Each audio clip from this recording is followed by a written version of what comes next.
Le bureau du loisir. Bonjour les ludistes, bienvenue au bureau du loisir. On est très de bonne humeur aujourd'hui. Salut Mathieu. Salut. Il fait chaud dehors, je me Oui. sens comme une petite brioche à la cantine sous la lumière infrarouge, Je te sens très humide, effectivement. mais je ne peux pas m'en plaindre. On a un beau vidéo pour vous aujourd'hui, quelque chose qu'on couvre depuis un certain temps. Oui, on vous en a déjà parlé sur la chaîne, on laissait planer le mystère. Ouais, et on est enfin arrivé à ça. On fait un focus sur un designer de jeux en particulier. De qui s'agit-il, Mathieu, et pourquoi? Il s'agit du designer Youssef Fary, qui est un designer de jeux exclusivement solo. Ah oui, alors dans le cadre du segment Heures supplémentaires aujourd'hui, on a décidé de vous faire un beau cadeau à vous, les joueurs solo, les solistes qui nous écoutez. Alors voilà, Youssef Fary, basé en France, OK. un gars qui travaille vraiment très fort pour la communauté des solistes, fait des jeux, elle va nous envoyer ses jeux de lui-même dans des petites enveloppes aussi. Un artisan. Ouais, vraiment fait à la main. On parle de. C'est ce qui se rapproche le plus du fait à la main dans le jeu de société. Mathieu, comment est-ce que ton chemin a croisé celui du designer? Comment tu l'as découvert? Ben en fait, j'ai entendu un autre YouTuber en parler sur sa chaîne et ça m'a vraiment mis la puce à l'oreille. C'était dans le cadre d'une ancienne campagne Kickstarter et ça m'avait vraiment donné le goût d'essayer ces jeux-là. Le premier jeu que j'ai entendu parler de lui, c'est le jeu The Road, dont on va vous parler tantôt. OK. Et ça m'avait vraiment intrigué. T'es comme un faucon qui surveille les actualités de jeux solo. Oui, en qui fait. plane au-dessus de l'actualité ludique et qui plonge pour venir agripper un jeu entre ses serres et vous l'apporter à vous, mes enfants, pour que vous en gaviez. Comme un oisillon. J'adore être un oisillon. Mathieu, de combien de jeux tu vas nous parler aujourd'hui? Aujourd'hui, je vous parle de 4 jeux de Youssef Fary. Et puis, ça, c'est des jeux que tu connais, hein, c'est ça? Oui, c'est les 4 auxquels j'ai joué. Ok. Il y en a 9, je pense, en tout. Il y a certaines versions, certaines extensions. Il y a des versions roll and ride de certains jeux aussi. Mais je pense qu'en gros, là, il y a comme 9 univers différents. D'accord. Ouais. Et puis, dans quel ordre tu nous les présentes? Qu'est-ce qui est la logique derrière cette organisation-là? Je vais vous les présenter dans l'ordre dans lequel je les ai découverts moi-même. Ok. Donc, en commençant par le premier et en finissant par le petit dernier que je viens d'essayer la semaine dernière. Excellent. Et on peut peut-être parler aussi, David, de ce qui, pour moi, rassemble pas mal tous les jeux. Ben oui. Une caractéristique générale de Youssef Fary, Bon c'est point. des jeux en général qui ont vraiment une très très grande rejouabilité. OK. C'est des jeux qui Intéressant. se transportent bien aussi. Donc on peut vraiment les apporter dans notre poche, dans notre sac à dos, dans notre sacoche et jouer à peu près n'importe où. Nécessite pas un grand déploiement. Vous allez voir un peu, là, Ouais. Mathieu va vous expliquer, là, mais C'est des jeux dans lesquels il n'y a pas nécessairement de plateau. Le plateau va être constitué de cartes, entre autres. C'est plus des cartes qu'on va venir placer devant nous. Donc, on peut vraiment jouer sur une petite table à café à peu près n'importe où. Dans l'avion, par exemple, aussi. sur une civière. Sur une civière, tout à fait. Tout dépendant de la gravité de nos blessures. Hein? OK, excellent. Alors, on commence tout de suite. On vous présente ça dans l'ordre et on y va. Alors, le premier jeu, Mathieu, est-ce que tu veux nous le présenter? Oui, je vous parle de The Road. Ah, Oui, alors, dans The Road, en fait, je sais pas si c'est vraiment inspiré du roman de Cormac McCarthy, The Road, mais on est dans un univers semblable. c'est le film avec Aragorn, ça, non? Viggo Mortensen, exactement. Qui se Oui. promène avec sa fille. Un acteur qui aime beaucoup les Canadiens de Montréal, je sais Oui. pas si tu savais. Oui, Ça a je l'air suis qu'il très fier portait de ça. son chandail des Canadiens de Montréal en dessous de son costume d'Aragorn. Ah oui, Il paraît que c'est pas une joke en plus. pour lui C'est donner de la force. du courage comme le démon blond. Alors, dans The Road, en fait, c'est pour ça qu'il y a une similitude entre le roman et le jeu, c'est parce que ça se passe dans un monde post-apocalyptique. Est-ce qu'il y a des gobelins ou des zombies? On est plus dans les zombies, je vous dirais, mais je pense pas qu'il y a des zombies comme tels. On parle plus peut-être de Survivaliste. de punk et de mutants, peut-être, Ouais, un peu ok. plus survivalistes. Fait que des gens qui pour sauvegarder l'humanité, sont prêts à commettre les pires atrocités. Hein, c'est un peu ça, les univers post-apo. Ouais. Et donc, en fait, comment ça se déroule, ce jeu-là? C'est que on va avoir une destination. Ça commence comme ça, c'est qu'on va avoir il faut se rendre jusqu'à une destination. Puis là, on peut s'imaginer ce qu'on veut. Attends, Mathieu, est-ce qu'on joue avec des dés, des bouchons de bouteilles, des cartes, des ficelles? Il y a une bonne réponse dans tout ce que tu as dit. Avec des cartes. Donc, c'est vraiment un jeu de cartes. Et je pense qu'il y a un dé dans la boîte, mais juste pour déterminer notre destination de départ. OK. Au Donc, hasard. c'est un jeu de cartes. C'est un jeu de cartes. Parfait. Et donc, il faut survivre, il faut passer à travers 6 jours de voyage pour arriver à notre destination. Et comment on passe à travers un jour de voyage, c'est qu'on va avoir des cartes routes. Et tout dépendant de quelle carte on va tirer, on va avoir un choix entre, admettons, 5 cartes et ne pas perdre, parce qu'on a 3 caractéristiques, notre morale, notre énergie, notre vie. Donc, on va souvent avoir le choix entre 5 cartes dans lesquelles on ne perd aucune de nos caractéristiques, ou sinon 4 cartes, mais avec un malus, il y a un coût pour avoir un chemin moins long, si on veut. Okay. Et donc, on va, tout dépendant, si on a 5 cartes routes, on va passer à travers chacune de ces cartes routes-là. On va montrer les cartes ici. Ouais, on les... Vous les voyez là, ça ressemble à ça un peu, les cartes. On les retourne, et à chaque fois qu'on retourne une carte, on va avoir plusieurs options. Soit qu'on va pouvoir contourner cette carte-là. Comme un lâche. Ouais, mais ça va rallonger justement notre route, puisqu'on la contourne ou on fait demi-tour, fait qu'il faut trouver un autre chemin pour passer. Okay. En fait, c'est faire demi-tour. Ça, c'est la première option. On a souvent l'option de l'éviter aussi. Mais quand on va l'éviter, souvent, ça va coûter soit de la vie, de l'énergie ou de la morale. Comme avec mes responsabilités, dans le fond. On les évite, exactement, pour aller le plus loin possible. Mais est-ce qu'au final, on est gagnant? Non, jamais. Exactement, on n'est jamais gagnant. Et donc, sinon, on affronte nos responsabilités, notre carte route, et là, on va faire des rencontres. Ah! Les rencontres, au hasard, ça ne va pas nécessairement des rencontres hostiles, ça peut l'être. Et là, on va perdre la vie si jamais on n'a pas une plus grande force que l'adversaire. Mais on peut aussi faire des échanges avec les personnages qu'on va rencontrer. Et on va peut-être aussi pouvoir ramasser des objets. Okay. Faire des trouvailles. C'est un peu les cartes dont vous êtes le héros ici. Oui, on parle vraiment d'un jeu d'aventure. Puis c'est un jeu quand même qui raconte quelque chose. Il y a vraiment comme une histoire qui est racontée. Puis tout ça, c'est fait avec des cartes. Très narratif. Très, très narratif, très immersif aussi. Est-ce qu'il y a présence de loups dans le jeu? C'est une bonne question. J'ai joué à peu près 5, 6, 7 fois, mais je pense pas que je me souvienne s'il y a des loups ou non. Je me rappelle d'une petite fille qui est assez vilaine. Moi, je suggère, pour être sûr, qu'on dit peut contenir des traces de loups. Ouais, tout à fait. Comme ça, ceux qui ont peur des loups. Hein? Qu'est-ce que tu as préféré dans ce jeu-là, Mathieu? Pourquoi tu nous le conseilles? Ben, c'est vraiment... Premièrement, c'est très difficile. Ah, ok. C'est le fun des solos qui présentent un bon défi. D'accord, c'est corsé. Et il y a vraiment... Ça raconte quelque chose. Puis moi, les jeux qui racontent quelque chose, qui racontent une aventure, j'aime vraiment ça. Je peux raconter ma partie après l'avoir joué. Il y a des gens qui s'intéressent. Hein? Oui, à toi. Surtout, parce que ma blonde, ça ne l'intéresse pas tant que ça. Mais donc, c'est ça. Ça raconte quelque chose, puis c'est vraiment difficile. Puis les choix sont toujours déchirants. Ah, ok. Ça, c'est le fun aussi. Ouais. Est-ce que je fais demi-tour, ça rallonge mon chemin? Est-ce que je contourne, mais je perds des caractéristiques? Est-ce que j'affronte? Puis c'est peut-être de prendre pire aussi, d'affronter le lieu. Fait que tu sais, c'est tous ces choix-là qui sont vraiment le fun. Super! Pourquoi j'aime beaucoup The Road de Youssef Fary. Alors, on passe au prochain jeu sans plus attendre. Mathieu, est-ce que c'est un mini Spider-Man que j'aperçois dans le coin? Presque, David, sauf que celui-ci n'a rien à voir avec les araignées. N'a pas nécessairement de vêtements collants. On parle ici d'une cape, n'a pas le visage masqué, n'a pas de tante et d'oncle connu. Et il ne va pas... Oui, il y a une épée lumineuse aussi. Ok, c'est pas Spider-Man. Non, puis lui, il ne fréquente pas le high school, mais est un étudiant à l'université de la vie. Ok, et il n'est pas très assidu à ses cours. Non, parce qu'il préfère combattre des titans, des colosses, dans Colossus de Youssef Fary. Oui, on interprète ce héros qui n'est pas Spider-Man, mais Netofa, et on essaie de grimper sur le colosse qui s'appelle Hog. Si vous connaissez le jeu, le classique sur PlayStation, Shadow of the Colossus, c'est un peu le jeu de cartes de Shadow of the Colossus. Est-ce que tu connais ça, toi, David? Non, mais je pensais que tu allais nous parler de Crash Bandicoot, mais pas du tout. Non, c'est un autre genre de classique. Mathieu, mais blague à part, est-ce qu'on est dans la mythologie grecque? Est-ce qu'on parle d'un colosse dans le sens de les enfants de Chronos? Oui, c'est un énorme géant. Okay. Donc on parle d'un géant et qu'il faut escalader pour lui asséner le coup final. Okay. Et donc, tout le long du jeu, il va falloir maintenir un niveau d'agrippement. C'est comme si on était agrippé à son poil ou à une très grosse verrue ou à ses vêtements.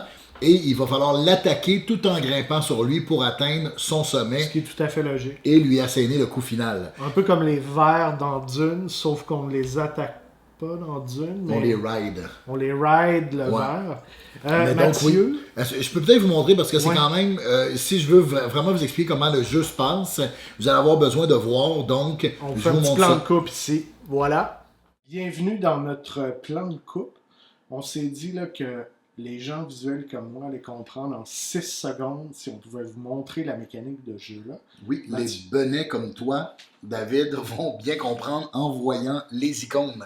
Alors, on a plusieurs choses à maintenir. Ça, on voit ici que c'est notre carte de Netofa. Et il y a son niveau d'agrippement ici. Donc, la main, là, ça représente le niveau d'agrippement au titan. Et là, ça représente le nombre d'attaques qu'on est capable de lui faire, donc les blessures. Il va falloir augmenter ce nombre d'attaques-là, tout en maintenant son niveau d'agrippement au titan. On va donc retourner des cartes du deck du titan, du colosse. Et si on veut changer de carte, il va falloir obtenir ces icônes-là, donc autant d'icônes qu'indiquées ici. Et à chacun de nos tours, on va retourner une carte comme ça qui va nous servir de base si on veut. Et ensuite de ça, on va prendre 3 cartes.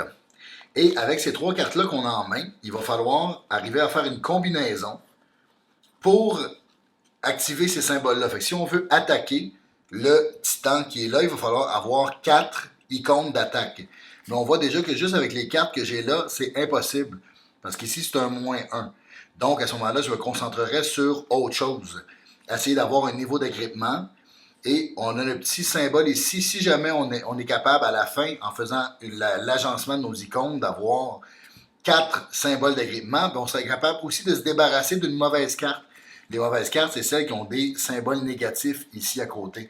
Donc, c'est vraiment pas une très bonne main. Mais ce qu'on va faire, c'est qu'il faut toujours obligatoirement recouvrir 2 icônes de la carte précédente ou 2 icônes généraux, en fait. Donc, je préfère ça comme ça. Et ensuite de ça, recouvrir 2 icônes, ça comme ça ici. Et là, on regarde les icônes avec lesquelles je suis à la fin du tour. Ceux qui restent visibles. Exactement. Et donc là, on a 4 flèches, donc on pourrait passer à la carte suivante. Et l'idée, ça va être de passer à travers le deck comme ça, jusqu'à temps d'arriver à la carte finale qui est en dessous ici, et d'affronter, d'asséner le coup final au titan. Voilà l'idée générale du jeu. Alors, tout le but du jeu, ça va être de gérer ses cartes, d'améliorer son deck pour avoir Très des intriguant. actions, ouais, pour avoir des meilleures actions, plus ça va dans la partie, et être capable de passer à travers le deck du titan pour arriver à son crâne et lui donner le coup final. Puis à ce moment-là, il y a comme un autre petit mini-mode de jeu qui va rentrer. Qui se débloque à ce moment-là. Qui se débloque à ce moment-là pour réussir à... mais j'ai pas réussi encore. OK. J'ai pas réussi encore. C'est ça, j'ai joué à peu près 4 parties puis j'ai pas réussi encore. Tu t'es rendu à la boîte crânienne, mais t'arrives pas à le tuer ou tu te rends même pas à la terre? Je me suis rendu 2 fois à la boîte crânienne puis je suis pas arrivé à le tuer parce que mon niveau d'agrippement était trop bas puis mon attaque, j'avais pas attaqué assez souvent. Donc, parce que toutes ces statistiques-là vont être importantes pour le combat final. Je comprends. Ouais. Est-ce que c'est difficile, agréable ou difficile, frustrant? Difficile, agréable, un très très bon puzzle. Qu'est-ce qu'on cache avec nos blasons, tout ça, là, nos icônes. Donc, c'est un très très bon casse-tête. Moi, je trouve que c'est difficile, agréable. C'est rare que je dis difficile, désagréable, vraiment. Non, c'est pas dans ta nature. Non, c'est ça. Puis on dirait que ce jeu-là se joue bien partout aussi. C'est simple. Une fois qu'on l'a compris, on peut vraiment jouer des parties rapidement aussi. Très compact. On peut jouer sur une bicyclette si on voulait. Là. Avec un très grand panier, je dirais, ou un très grand siège. Ouais, un très grand siège. Mais peut-être pas en roulant, ça serait pas prudent. Faites attention à vous à la main. Oui, faites attention quand même, on en parle souvent. Ouais. Merci Mathieu. Le prochain jeu, on y va tout de suite, comme ça, sans transition. Prochain jeu, c'est le jeu Berserker. Berserker, tu vois, il y a un R. Berserker, le cas. c'est Oui. vrai, c'est vrai. Est-ce que c'est un jeu avec Frodon qui se dirige vers le Mordor? Non, là, il va falloir mettre de côté un peu ta petite fixation sur le Seigneur des Anneaux. Là, on a Aragorn, Frodon. On est en plein monde viking ici dans Berserker. OK. Oui. Ben oui. En fait, on va manipuler 3 Berserkers dans cet univers-là. Et c'est un peu comme la fin du monde parce qu'il y a des cavaliers de l'ombre, 3 ennemis à cheval qui viennent jouer les troubles fêtes. Comme les Nazgûl. Comme les Nazgûl. Un peu pour faire oui, si on veut, David. Et donc, il n'y a pas de plateau encore ici dans Berserker. Il va y avoir le territoire est formé d'une grille de 3 cartes par 4 cartes. Et donc, on va se déplacer sur cette grille-là. De Et les cavaliers 12 de l'ombre cartes. aussi, de 12 cartes. Bravo, David. Et les cavaliers de l'ombre vont aussi se déplacer. Et notre but, on va les affronter. Puis notre but, c'est pas de se faire tuer par eux. Évidemment. Avant d'avoir allumé 8 feux, parce que sur certaines cartes, il y a un petit icône de feu, il va falloir allumer ces bûchers-là pour redonner espoir en l'humanité. Et il va falloir marquer d'un stigmate indélébile les cavaliers de l'ombre. Et si on réussit à marquer les 3 cavaliers de l'ombre et à allumer les 8 feux, Comme dans... tu sais dans quoi il y a des feux allumés, là? oui, mais dis-le pas dans Burning Man, tu sais ce que t'allais dire? Non, j'avais Non, parlé c'est du roi. l'autre. Ouais. Et donc, si on réussit à faire tout ça, on remporte la partie, on remporte la victoire. Et aussi, tout dépendant de notre niveau de difficulté qu'on décide de se placer au début de la partie, ben, il va y avoir des missions, les missions du roi, parce qu'on travaille pour un roi. Et donc, il va y avoir des missions données par ce roi-là. Puis il va falloir aussi réussir toutes les missions pour gagner la partie. Des side quests. Pour ceux Si qui on sont veut. familiers avec les RPG un peu, là, Pas le Seigneur des Anneaux, je pense que ça n'existe pas justement. Il n'y a pas de side quest dans le Seigneur des Anneaux. Quoi qu'il y en a plusieurs. Mais donc, s'arrête là le parallèle avec le Seigneur des Anneaux. Tu me parlais, attends, tu m'intrigues. Oui. Tu parles de niveau de difficulté. Est-ce que tu choisis ta difficulté Oui, le début? nombre de missions que tu peux. Tu peux choisir ton nombre de missions au début de la partie. Qu'est-ce que tu me conseilles? Est-ce que c'est simple? Est-ce qu'on devrait y aller tout de suite avec un niveau intermédiaire? Ben, au moins 2 missions. Je pense que c'est ce qui conseille pour les premières parties, d'y aller avec 2 missions. OK. Plus que ça, effectivement, c'est peut-être un peu. On se sent peut-être submergé pendant La les premières courbe parties. d'apprentissage est un peu... Ouais, parce que c'est quand abrupte. même, vu que le nombre d'actions est très élevé qu'on peut faire aussi avec chacun de nos 3 berserkers, Ouais. ben c'est quand même, je pense que c'est peut-être le plus complexe Ah oui, c'est vrai. de tous les jeux que moi j'ai essayé de Yosef Farid. Donc, Parce qu'il y a beaucoup de possibilités, c'est ça? C'est moins Ouais. streamliné, ouais, pour beaucoup de possibilités. emprunter un terme aux anglo-saxons. Ouais, puis ça peut devenir quand même complexe parce qu'il y a des orques qui vont apparaître, toutes sortes d'autres créatures, là, donc... Des tu veux le faire urukai. encore? Ouais. Non, ils ne sont pas appelés les urukai là-dedans, c'est des orques. Puis ils sont représentés par des petits meeples, ils sont pas représentés par des qui transportent des bombes là, pour venir faire exploser le Deep Helms. Est-ce que, Mathieu, est-ce que tu dirais que c'est très immersif comme jeu? Ou Oui, pas tant? oui, quand même, peut-être moins que The Road. Ah ouais, ok. Ouais, un peu, mais quand même, c'est le plus complexe au niveau du casse-tête, au niveau de la mécanique à résoudre. Il est peut-être un peu moins immersif, mais c'est un très bon jeu. Puis on dirait que le casse-tête est tellement intéressant que j'ai pas nécessairement eu besoin de l'immersion tant que ça. Mais les missions du roi donnent quand même une histoire puis une direction Je au pense jeu que aussi. les gens qui nous suivent veulent savoir, Mathieu, toi, là, quand tu joues à un jeu comme ça, est-ce que tu as tendance à te costumer Non. Non, j'ai pas tendance à me costumer. seulement pour le travail? J'aime bien me mettre une petite musique d'ambiance, par contre. Ah oui, Ouais, ouais. un Le encart, costume, là. vraiment, c'est ton département. Oui, c'est vrai. Fait que peut-être que la prochaine fois que je joue un jeu solo, je pourrais peut-être passer à ton CCM Ouais. pour que tu puisses me maquiller, me costumer, me donner des accessoires. Ou sinon, je fais juste des selfies de moi Puis tu avec m'envoies ça tout le long de la partie. un casque et un plastron. Ouais, un drôle de tapis de poil, peut-être sur les épaules, accroché avec une corde ou quelque chose. Et je serais Ouais. capable. C'est sûr. Ok, super, Mathieu. Je pense qu'on est prêt à passer au dernier prochain jeu, ouais, le dernier, qui est aussi celui du concours, n'est-ce pas? Tout à On y fait. va tout de suite. Way of the Samurai, le Roll and Write, qui est le dernier jeu en date, je pense, de Yosef Farid. La façon du samouraï. La voix du samouraï, La je dirais. voix du... Ben oui, ça fait Ben ouais. bien plus de sens. Oui. C'est aussi le jeu... Non, c'est aussi... Oui, le jeu de notre concours. Oui, tout à fait, David. Merci de le mentionner. Je vous explique à la fin. Oui, et moi, je l'ai backé, ce jeu-là, sur Kickstarter. Ouais. Je l'ai socio-financé et j'ai pensé à vous. Et j'en ai pris 3 autres copies qu'on va vous faire tirer. C'est très généreux. Oui, il faut suivre la vidéo jusqu'à la fin. Hein, et on va vous expliquer comment va fonctionner le concours.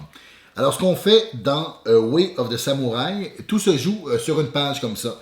On a notre ennemi et on a notre samouraï, donc les statistiques et les résultats de dés qu'il va falloir aller voir pour savoir comment va se passer le combat. Ça joue avec des dés, Mathieu. Oui, ça joue avec 4 dés. OK, il y a 4 dés d'impliqués. À chacune des manches, ça peut jouer au maximum en 20 manches.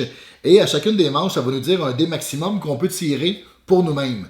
Et ensuite de ça, on va diviser ces dés-là dans notre attaque, dans notre défense ou dans une espèce de petite catégorie spéciale qu'on va pouvoir accumuler pour déclencher des bonus. Et si on investir dans d'immobilier dans le Japon des Tokugawa? Ou... Oui, tout à fait. Non, pas du tout. Des coups spéciaux, peut-être une petite attaque surprise ou se redonner des points de ki, parce que le ki va nous permettre de rerouler des dés, etc. Oui. Donc, comment ça fonctionne? Ce qui est très intéressant dans ce jeu-là, c'est que plus on va avoir de dés pour nous, plus ça va être avantageux pour nous. Sauf que le reste des dés, donc si on a, comme il y a 4 dés, si on en prend 3 pour nous, il en reste 1 pour l'adversaire. Et plus la somme de ces dés est basse, plus ça va être fort. Donc, lui, il a tout intérêt à avoir moins de dés. Et donc, nous, il va falloir faire une espèce de danse fragile entre le fait d'essayer de se donner quand même des bons dés pour pouvoir effectuer des attaques ou avoir une bonne défense, donc mais de ne pas trop en donner à l'adversaire pour que lui, il n'y ait pas une somme qui soit trop basse. Donc, il faut que sa somme soit plus élevée, puis c'est avantageux pour nous. Il y a 4 dés. Ouais. Si on décide de lui en attribuer 3 à lui, ouais. il y a des plus grandes chances qu'il y ait une somme plus élevée. Tout à fait. Évidemment, là, à moins d'être extrêmement chanceux, comme un vilain dragon ou que sais-je encore. Mais si nous, on garde plus de dés, on peut s'avantager, nous. Oui, c'est ça. Par exemple, si plus sa somme de dés va être basse, ben plus il va nous faire des dégâts. Et les dégâts peuvent être de trois types différents. Soit juste qu'on se fait enlever 1 point de vie, 2 points de vie, tout dépendant. Puis tout est inscrit dans la colonne de l'adversaire. On va aller voir au bout du chiffre. Ça va nous dire comment il va se défendre, comment il attaque et ce qu'il nous fait comme blessure. Donc tout est très très bien indiqué, tout est limpide dans ce jeu-là. C'est écrit petit, mais c'est limpide. Et sinon, il peut nous faire aussi des blessures mineures et des blessures majeures qui vont impacter notre samouraï à long terme. Juste des bouts de phalange là, qui volent un peu dans les airs. Un petit bout de bras, oui. Un métacarpe, métatarse, etc. On a vérifié aussi, ça c'est très intéressant, c'est des personnages historiques réels qui ont été inclus dans le jeu. Donc, toutes des vrais samouraïs en fait. Des vrais samouraïs. Je pense qu'il y a quelques petits clins d'œil parce qu'à la fin on peut affronter un berserker. Hein? On vient d'en parler du berserker. Oui. Donc oui, il y a peut-être un petit auto-clin d'œil aussi. Là, les fameux berserkers du Mordor. Oui, du Japon médiéval. Oui. Voilà. Mathieu, quel est selon toi le plus grand attrait de ce jeu-là? Ben, premièrement, on a vraiment l'impression d'avoir une lutte à mort avec un ennemi. Avec les combats, puis les décisions, encore là, les décisions difficiles que tu as à prendre. Est-ce que je m'avantage ou au contraire, je sacrifie une manche, sauf que je m'assure que l'ennemi va pas m'attaquer, va pas trop me faire de dommages. C'est tout un calcul de probabilité, puis je trouve que c'est ce qui est le plus intéressant. Mathieu, est-ce qu'il faut réussir à vaincre un ennemi pour passer à la prochaine page? Non, pas nécessairement. Non, tu peux même ouvrir le livre au hasard et affronter cet adversaire-là. Ah, d'accord. Et bien sûr, il y a des étoiles à côté du nom de chacun des adversaires, et plus il y a d'étoiles, plus son niveau est élevé. Donc, on peut passer à travers tout le cahier en perdant constamment. Oui, tu peux perdre toutes tes parties.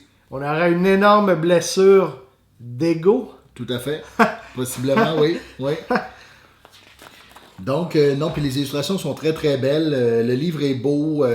Et en plus, c'est roll and write, mais ça vient avec, et ça vous allez l'avoir aussi dans le concours, ça vient avec un crayon de plomb et une belle efface. Une gomme à effacer thématique. Et donc, vous pouvez effacer les résultats de la rencontre et la rejouer si vous voulez aussi.